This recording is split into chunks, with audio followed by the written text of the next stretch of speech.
The triangular roll storage boxes come in 2 lengths, and they ship flat, and they are sold in packs of 3.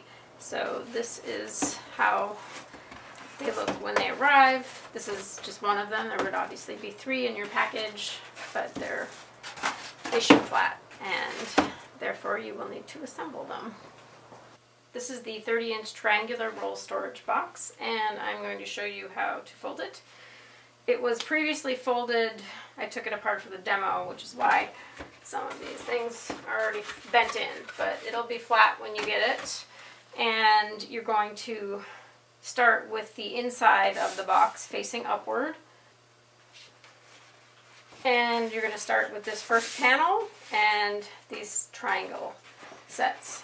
So you're going to make this bend and this bend, and then this bend and this bend, so that it'll sit like this when it's put together.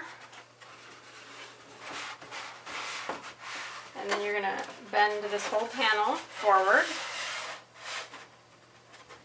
See if I can do it upward. It's going to be a little awkward. So as you can see, there's slots that are lining up. And this little tab here is what's going to go into the slot to keep the box closed. So the next thing you're going to do is fold these 2. So this one's going to come up, and this one's going to fold in. And that's going to snap right in to that slot. The same goes for this. Upward. And then snap it in. Alright, maybe I can turn it around. I have posters for the demo, and they're not particularly large, as many rolled posters are.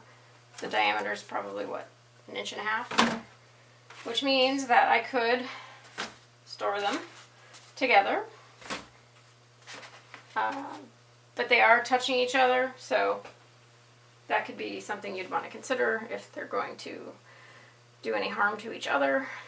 But the box is acid-free, lignin-free, and buffered, so it will definitely help fight any kind of acid migration. If you're storing blueprints in these, then roll the blueprint with the blue side inward, because you don't want cyanotypes or blueprints touching a buffered surface. They're great inside the box, just not in direct contact with the buffered paper. Okay, so then next folds are these little half moons. And so you're going to do these 2 to go on the inside of the box. So those go on the inside. Fold these flaps down, and there's little slots for both of those. And then we have these little tabs which are going to bend down, and there's slots for those. And it's all set.